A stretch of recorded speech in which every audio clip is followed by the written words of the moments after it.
Pada zaman dahulu, ada istana kerajaan yang sangat megah.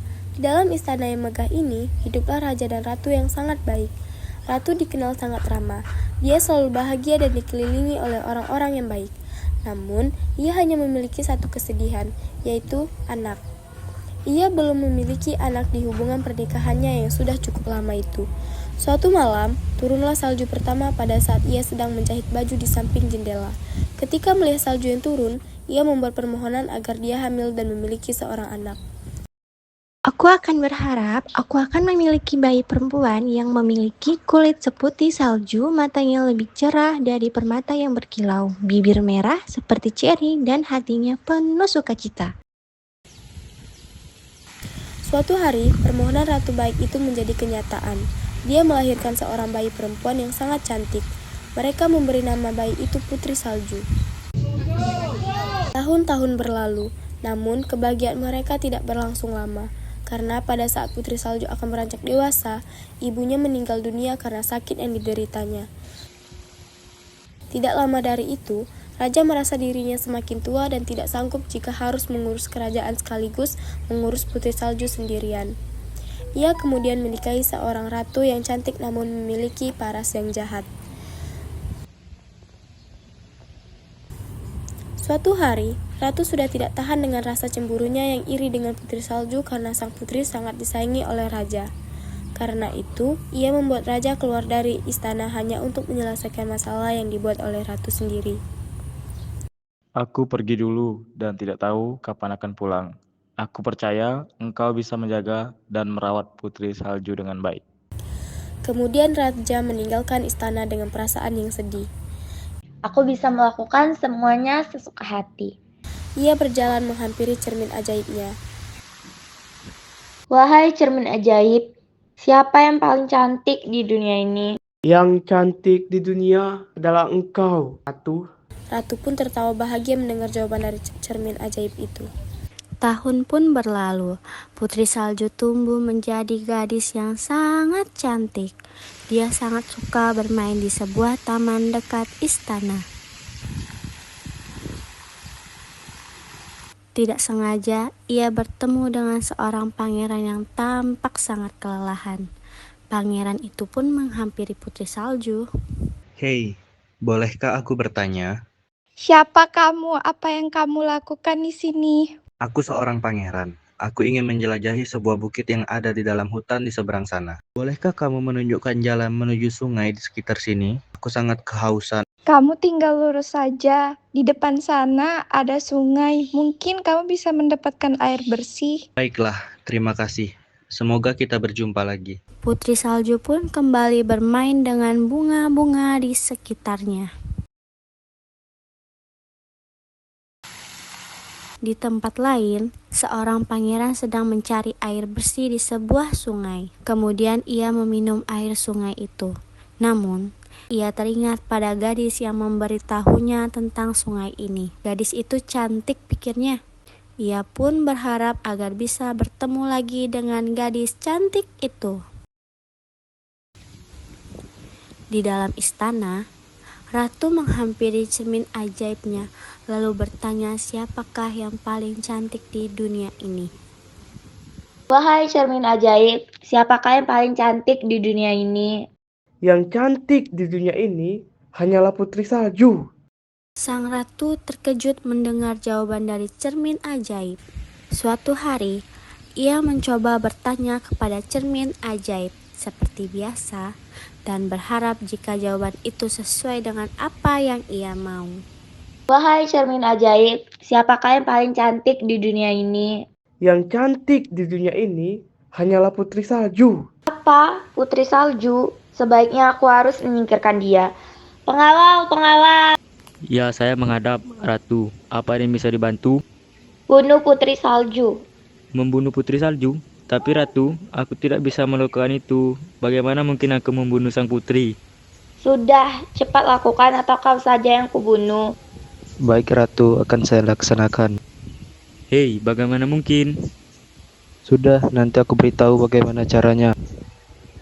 Kemudian mereka pergi dari hadapan sang ratu dan segera mencari sang putri. Setelah menemukan sang putri, kedua pengawal itu segera membawanya pergi ke hutan. Ketika sudah sampai di hutan, mereka tidak tega untuk melakukan perintah sang ratu. Putri, kami diperintahkan untuk membunuhmu, tetapi kami tidak mungkin melakukannya. Sebaiknya sekarang kamu pergilah dari sini sejauh mungkin. Kami akan mencari cara untuk memberi alasan kepada Ratu. Ya, benar Putri. Sebaiknya kau pergi saja sejauh mungkin. Apa, membunuhku? Sungguh tega sekali ratu jahat yang ingin membunuhku. Baiklah, terima kasih karena telah memberitahuku dan tidak membunuhku. Aku pergi dulu. Setelah mengatakan itu, sang putri segera berlari memasuki hutan lebih dalam. Setelah cukup jauh, ia menemukan gubuk kecil. Ia memasuki gubuk itu. Kemudian merasa heran karena semua barang yang ada di dalam gubuk itu terlihat tampak berukuran kecil-kecil. Setelah cukup lama mengamati, kemudian ia dikejutkan dengan pemilik gubuk kecil itu yang ternyata adalah kurcaci. Hei, siapa di sana? Aku tidak tahu.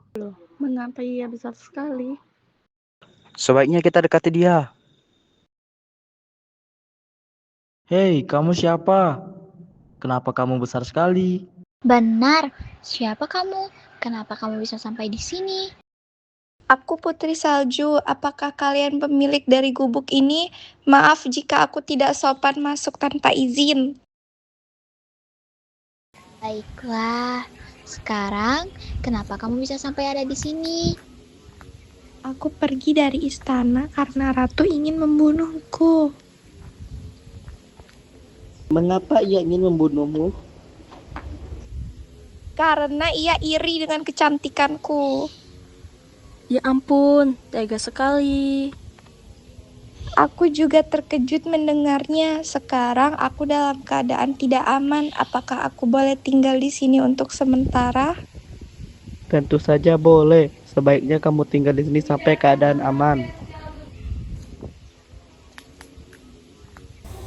Di lain tempat, para pengawal pergi memburu kera untuk mengambil jantungnya sebagai bukti seolah-olah mereka telah berhasil membunuh sang putri.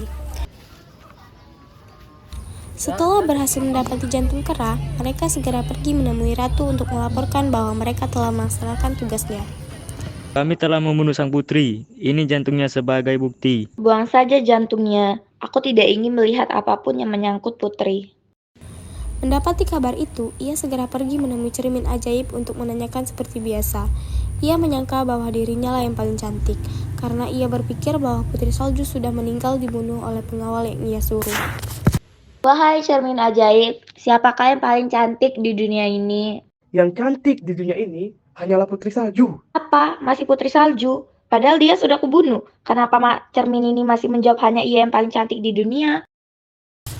Ratu kemudian pergi melihat jantung yang telah dibuang oleh pengawal di halaman belakang. Setelah ia mengamati, barulah ia tersadar bahwa jantung itu bukan jantung Putri Salju, melainkan jantung seekor kera. Sial, mereka telah membohongiku. Aku harus melakukan sesuatu. Ratu berjalan masuk ke dalam istana sambil memikirkan cara agar ia menemukan Putri Salju dan membunuhnya. Setelah memikirkan segala cara, ia memilih untuk membunuh putri melalui makanan yang ia racun. Ia pun pergi mengambil apel dan apel itu diberi racun yang sudah disiapkan untuk diberikan kepada Putri Salju agar ia meninggal. Ia pun merubah dirinya menjadi seorang nenek-nenek agar Putri Salju tidak mengenalinya. Ia pun segera pergi ke hutan untuk mencari Putri Salju. Di dalam hutan, Putri Salju menyiapkan sarapan untuk para kurcaci dan mengantarkan mereka sampai halaman untuk pergi bekerja.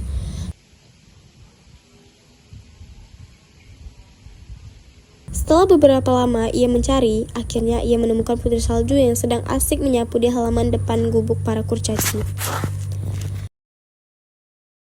Nak, apakah kamu ada nasi? Aku sedang kelaparan. Jika kau mau, apa kau ingin apel ini, nak? Apel ini sangat manis seperti dirimu. Jika kamu memberiku nasi, aku akan memberi kamu apel surga ini.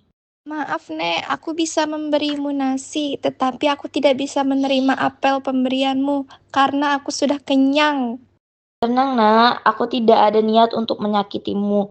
Tidak enak rasanya jika kamu hanya memberiku nasi dengan cuma-cuma. Sebaiknya kamu cicipi saja dulu apel ini dengan satu gigitan.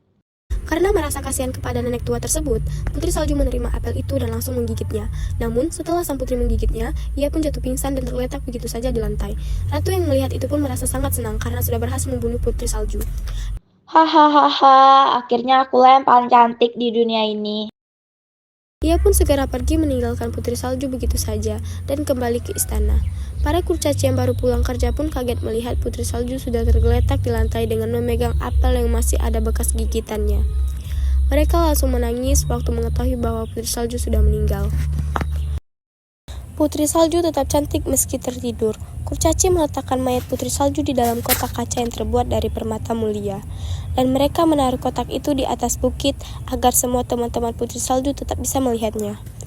Suatu hari, pangeran kembali memasuki hutan untuk mengunjungi bukit tinggi di dalamnya. Tidak sengaja ia menemukan kotak yang diisi dengan Putri Salju.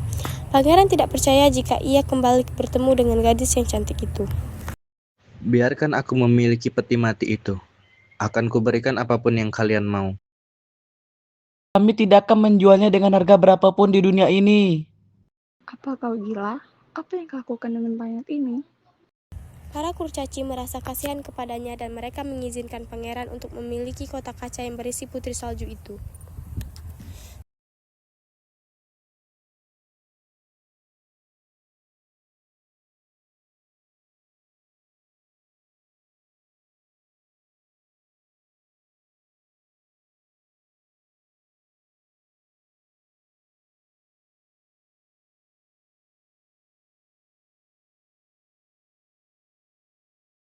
Ketika para kurcaci dan pangeran sedang mengangkat kotak kaca Putri Salju, mereka tidak sengaja tersandung batu.